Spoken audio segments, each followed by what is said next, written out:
coming back to school with me. We could have done it all so easily. Hi, my name is Craig Thompson Wood. I'm the board game teacher. Thanks for coming to my games room. Today I'm taking a bit of a break from the regular thing which I do, which is talking about board games and how they can be used as tools in the classroom. And I'm actually going to be doing another tutorial on how to play a game. This is because I've been teaching this game Forbidden Island at my school as a means for the 21st century learning skills of collaboration, cooperation, communication, and all these critical thinking, these things which we need to be teaching in our students. And one of the students has been getting so excited about it. She really wants to be teaching her class and showing her class, and even prepared a whole slideshow presentation about it, but was looking for a tutorial video on it. So I told her I'd do that for her, and so here you go, Ria. This one's for you.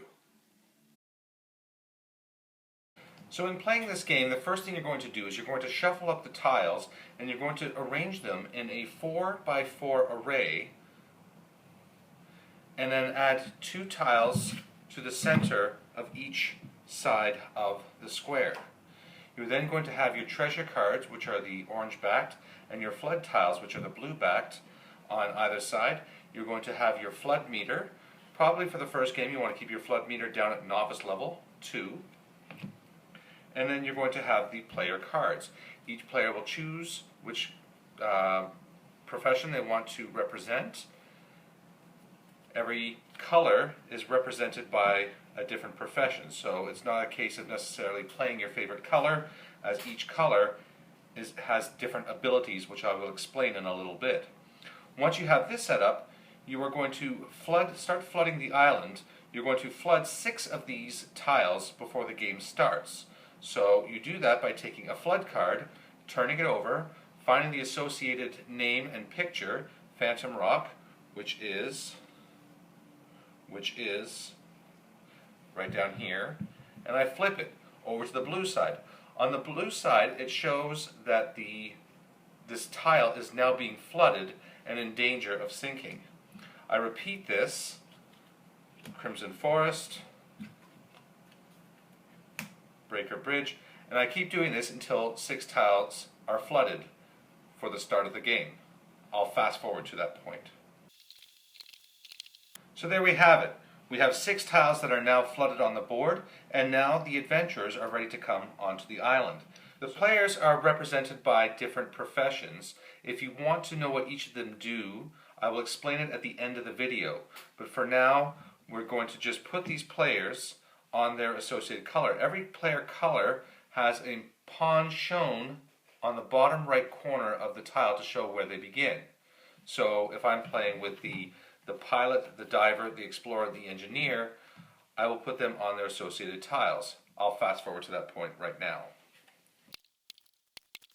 At the start of the game, each player is going to start off with 2 of the treasure cards. So you take the treasure cards, shuffle treasure cards, and you deal 2 to each player.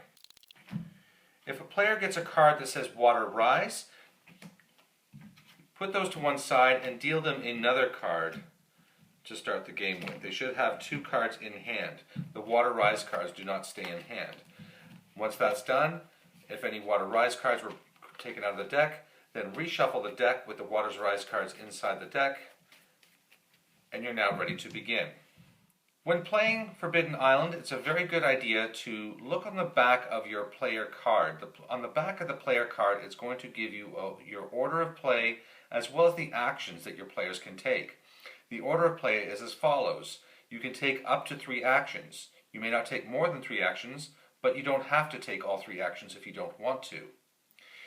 After you've taken your 3 actions, you are then going to draw 2 treasure cards from the top of the deck. You must then discard down to 5. You may never have more than 5 cards in your hand at any given time. Finally, you will draw flood cards. The flood cards drawn will be equal to the level at which the flood is at. We are starting at 2, but the water level will rise.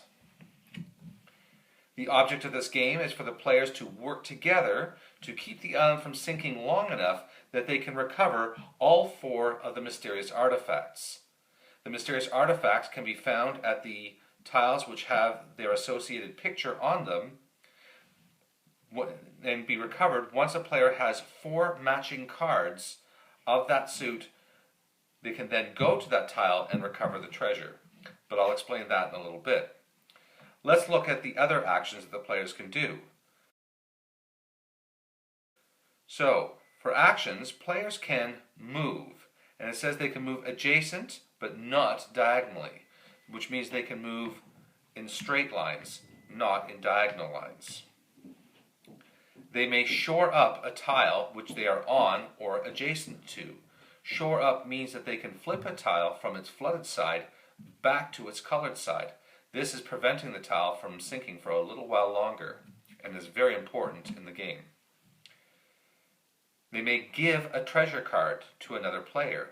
So to give a treasure card, 2 players must be on the same tile. They can then give a treasure card if it's their turn for 1 action.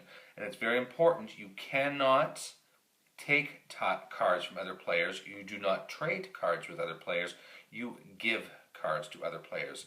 Giving 1 card costs 1 action, and you must be on the same tile. Once you have 4 cards of 1 type, you can go to the associated tile. So say one player had 4 lions, they could go to a tile with the lions on it. So this is the black player. The black player had 4 lions. They could then go to the tile with a lion, spend the 4 cards, put them into the discard pile, and they could then capture the lion treasure. That would be 1 action. So taking the treasure cards, the players are going to take the top 2 treasure cards from the top of the deck and add it to their hand. Remember that they have a hand limit of only 5. Should they get more than 5 cards, then they will be forced to discard. When drawing treasure cards, if you draw the Water Rise card, this is where the game gets very challenging and very exciting. It's very important that you follow the rules on the Water Rise cards very carefully. The first thing it says to do is move the water level up 1 space. So this means you move it to the next line. Then you're going to shuffle the cards which are in the flood discard. Shuffle those and put those back on top of the flood draw pile. Do not shuffle them into the flood draw pile, put them back on top. What this means then is that the cards that are already flooded are going to be the first tiles to sink. So now that you've done that, you're going to draw 2 tiles. We get Breaker's Bridge, which is already flooded. When a tile is already on its blue side and you flood it a second time, it disappears from the game. Then you flood a second tile, the Crimson Forest is now removed from the game. This makes it extra difficult now because you have this huge space in the middle here which you cannot pass through. You now have to travel around this as opposed to moving in straight lines through it. It adds an extra challenge to the game. Once all of the cards have been used in the treasure pile, you will shuffle the cards back up to form a new treasure deck and start over again. There is only one way to win this game, and that is for the players to work together to keep the islands floating long enough that they can recover all 4 of the treasures. All the players must then make it back to Fool's Landing and then play one of the helicopter lift cards to carry them all to safety. Then, and only then, can the players claim a victory. There is only one way to win, but there are many ways to lose. One way that the players can lose is if the Fool's Landing tile floods and then sinks. In this case, the players have no way of escaping from the island and therefore have lost the game. The second way that they would lose is if for every treasure there are 2 tiles which have the associated treasure symbol on it. If both tiles for 1 treasure sink and are lost before you have got the treasure for it, then you have lost, because you can no longer get that treasure. The third way to fail at this game is to have the water level rise so much that it reaches the final red level. At this point, the waters come crashing over the island and it sinks immediately. If, when a tile sinks, if there is a player on it, so say the red player was on this tile and Silvergate was drawn, that would mean Silvergate would sink and the player is now in the water. The player would swim to an adjacent tile. If, however, they were in a position, if they were here, say, and these tiles weren't here, and this tile sank, and there was no adjacent tile for them to swim to, then this player is sinking. They have to call up the mission to rescue them, and the game is lost. So that's going to be it for the basics of Forbidden Island. If you've watched up till now, you should have a basic idea of how to play the game. If you want to keep watching, I'm going to explain the player powers. I'm going to explain like the sandbags and the helicopter lift cards, and I'll do a run through of the game where I play all four parts for one turn. I will also talk about some of the common mistakes that I'm seeing in the class when I've been playing with my students. But if you want to just skip all that and get right to it, you should be good to go. So if you keep watching, thanks for watching. If not, thanks for watching this far. But until next time, I'm Mr. Thompson Wood, the board game teacher, saying thanks for coming to the classroom.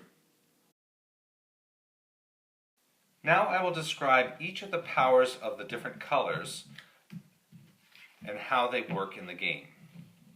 The yellow player is a navigator. And as a navigator, it says move another player up to 2 adjacent tiles for 1 action. So this means on your turn, you could move another player 2 spaces. For 1 action, you can move them faster than they can move themselves. This can be very helpful as a teamwork skill to get them into positions they need to be in order to either shore up areas that need to be protected, or to grab a treasure, or maybe just to make it off the island. The navigator's skill can come in very handy in the right situations. The gray player is the messenger, and the messenger has the ability to give treasure cards to a player anywhere on the island for 1 action per card. Again, a very useful skill, because when you want to give treasure cards to somebody, a lot of time it's difficult to coordinate together to meet. The gray player doesn't have that problem. The gray player can give 1 card to any player anywhere on the board for 1 action each. So they are able to share those cards and help the other players to grab up the treasures. The green player is the one and only player that is allowed to move and or shore up diagonally. So this means that this player is allowed to move diagonally as well as shore up diagonally. They can also shore up tiles that are adjacent to them if they wish. They could go 1, 2 if they wish. I mean, they can still do adjacent moves, but they're also allowed to do the diagonal moves. The diver may move through 1 or more adjacent flooded and or missing tiles for 1 action. They must end the turn on a tile. So the diver, what this means is if, say, the observatory had flooded and was gone, that means the diver may move through this tile onto the next one for 2 actions. I mean, normally a player would have to go around the tile. The diver can go through the empty space and out to the other side, which towards the end of the game can be a hugely important and very valuable skill. The engineer may shore up 2 tiles for 1 action. But remember, the engineer cannot shore up diagonally, so if the engineer wants to shore up, they will have to maybe move first into a position where 2 tiles are either adjacent to them or they're on one, and then for 1 action, they can shore up 2 tiles, helping to keep that island floating, which is, as I said, very important during this game. And finally, the pilot. The pilot, once per turn, may move to any tile on the island for 1 action. So they may fly to another part of the island for one action, but they can only do that once per turn. But again, having that kind of mobility can come in very handy. And I'm going to play through a sample turn with all 4 players so for you to get a sense, if you want, of how a turn of this game might look. So I'm going to reset my water meter back down to there. And now I will start with the pilot. So the pilot is looking around and just double checking I had the right number of flooded tiles. The pilot needs to decide what they are going to do to help out right now. I'm worried about how much is flooding up here, so the pilot's going to fly up here for 1, their special flight action, and then they will shore up for 2 and for 3. Now that they've done their 3 actions, the pilot will draw 2 cards, so which they get a lion. We have lots of lions out there, must be lots of lions, and a cup. So the pilot now has a sandbag, a cup, another cup, and a lion.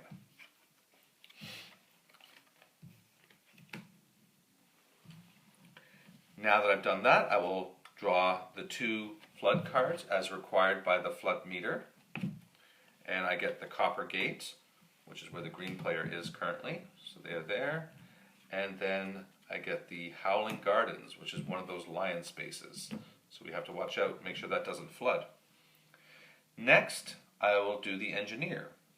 So the engineer has 2 lions and everybody else has 1. So maybe the people are going to want to trade their lions or give their lions to the engineer so the engineer can grab that lion treasure.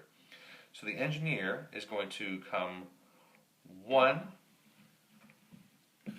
2, and short both of those with the engineer's special action, and then 3 come over to this tile here. They're going to make their way over here, but also they're working their way towards the other player so they can share those lions. Now the engineer has done their actions, we will draw 2 cards. The first card is Waters Rise, and the second card is a Fire Crystal. So with the Waters Rise, I read over the card. The first thing I do is I move up the water level. Secondly, I shuffle the flood cards. And I place them on top of the flood pile.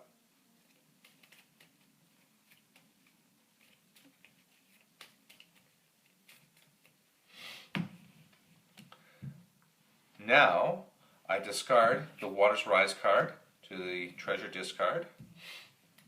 And finally, the last part of the turn is drawing flood cards. I'm still at level 2, so I'm going to draw 2 cards, and I get the Iron Gate, which is where the diver is. So the diver's now in the water, so the diver is going to swim over to the tidal palace. Now this tile is gone, removed from the game forever. The second tile is Breaker's Bridge. Breaker's Bridge was just shored up by the engineer, but it's now flooding again. Now it is the diver's turn. So the diver is going to move 1 space to the engineer, use 1 action to give the engineer the 3rd lion, and then the diver will perhaps shore up Breaker's Bridge. Why not? The diver has done 3 actions. The diver will draw a cup card and draw another cup card. Now we are going to flood. There are 2 flood cards to be dealt. So we flood Phantom Rock, which sinks to the bottom of the ocean, and the Crimson Forest, which was another card just saved by the engineer.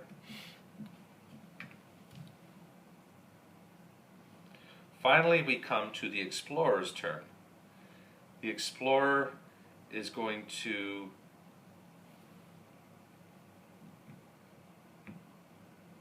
knowing that the engineer would want to come down towards the lions, so the engineer might go 1, 2, 3 next turn. the explorer will go 1 to the Whispering Gardens, moving the diagonal, which they are allowed to do. 2, save that line tile, make sure it doesn't sink. And then 3, come up to the silver gate here to be prepared to pass on the 4th line card to the engineer next turn. The explorer would then draw 2 cards. They get the cup card and they get waters rise. So those waters rising. So again, first thing we do is we rise the water level. We are now at 3 flood cards per turn. We then shuffle these cards, and now there's only 4 cards, so a very good chance we're going to start losing some more of these tiles. And the Phantom Rock is already gone, so we don't lose anything there. Second one is the Crimson Forest, so the engineer and the diver are in the water. And the third is Breaker's Bridge, which was saved by the diver. So now these two are going to have to decide where they want to go, so I think they'll maybe come down here. And that was one turn of Forbidden Island. The players would each just continue going around and around, each taking their turn, taking their actions, drawing their treasure cards, until they either successfully gather the treasures, make it to Fool's Landing, and get off the island, or the island sinks before they're able to recover these mysterious artifacts.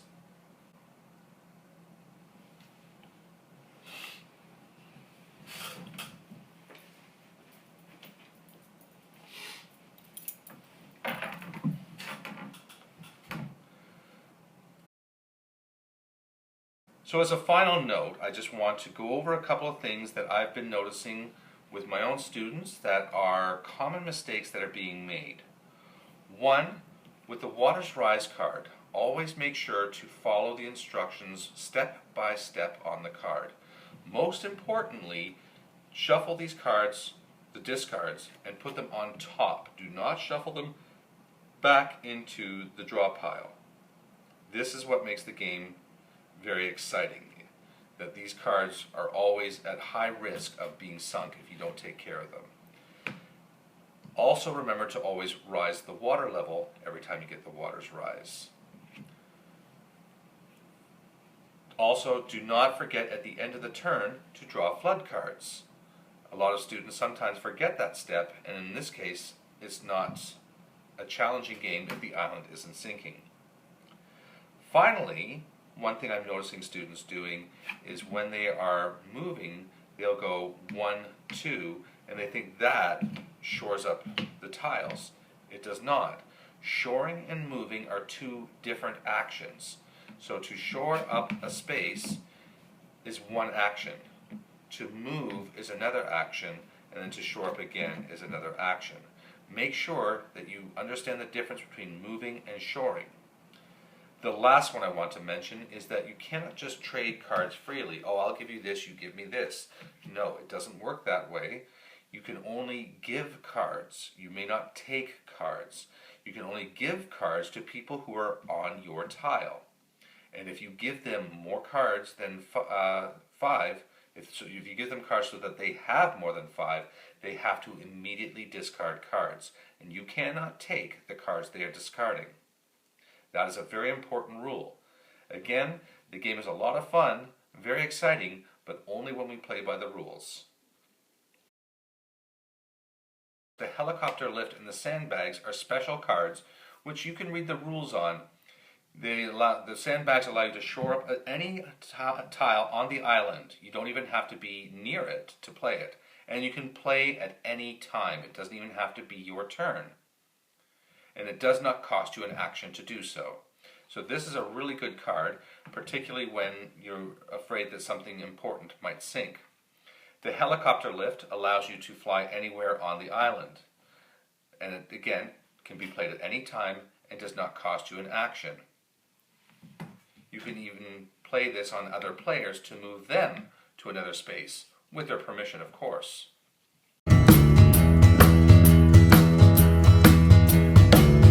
Are you coming back to school with me.